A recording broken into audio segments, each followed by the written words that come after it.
এখানে তো সবাই নেতৃত্ব উপস্থিত হয়েছি। তো আমাদের এই বাগবাড়ির ভিতরে 7 নম্বর ওয়ার্ডের মধ্যে ভোটার বেশি। আইনটিকার কাছে কথা বলছি যে আমাদের এখন বর্তমানে সবাই ঐক্যবদ্ধ হইতে হইব, মৃত্যু হইব।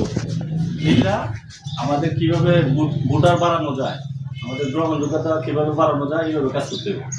এতে করে আমাদের নিজেরা ভিতরে যদি দ্বিধাদ্বন্দ্ব থাকে, ভুলভ্রান্তি থাকে, এগুলা শুধরায়া মানে এগুলা মন থেকে ছাইরা দিয়া আমরা সবাই একটা ঐক্য হইয়া আমরা সবাই প্রতিদিন কমপক্ষে বিকালে বা মাগরিবের পরে মানুষের কাছে যাব, যাই ভোট চাবো, উপকূল সাহেবের জন্য দোয়া চাবো।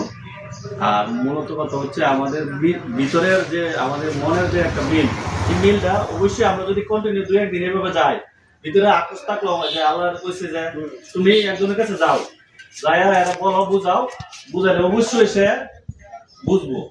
আর যদি না বুঝাই আমরা তাহলে তো হয়তো বুঝবো না, মনে খুব থাকবো, স্বাভাবিক থাকতেই পারে। তো আজকে আমরা সবাই একত্রিত হয়েছি, আমার আসলে খুবই ভালো লাগতেছে। তো আমাদের আমার কথা হচ্ছে আমরা যাতে সবাই এভাবেই একত্রিত থাই।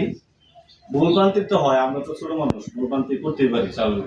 ভুলভ্রান্তি উঠতে কেউ না, হয়তো আমাদের ভুল হয়েছে। তো যদি কেউ কাছে এরকম ভুলভ্রান্তি করে থাকে তাহলে আমার দৃষ্টিতে দেখবেন। কারণ আমার বাপের যে চাওয়া যে মানুষের সাথে না করা কেউ পছন্দ করে না। তো আমি আবার আপনাদের কাছে যদি ভুলভ্রান্তি করি এবং আমার দৃষ্টিতে দেখবেন, আমি আপনাদের সাথে আছি। যেভাবে বলবেন, যেখানে বলবেন এখানে যাবো। হ্যাঁ, বকুল সাহেবের জয়যুক্ত করার জন্য যেখানে বলবেন, বলছে প্রয়োজনে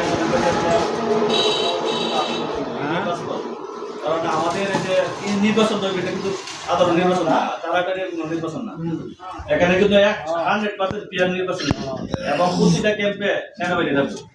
সেনাবাহিনী থাকলে এখানে যে টানাটানি করবো এরকম কোনো চিন্তা ভাবনা করলে আমরা কিন্তু পিছনে হয়ে যাবো। তারা কিন্তু মহিলারা পাঠাইতেছে, জামাতের লোক কিন্তু বসে না। তা আমরা যে আজকে যে নামছি নাম দেবো, ভোট সংগ্রহ করতে হবে, মানুষকে বুঝাইতে হবে। এটাই আমার কথা। সবার প্রতি সালাম রইল। আসসালামু আলাইকুম। ধন্যবাদ। আমার ভিতরে যে ক্ষোভ ছিল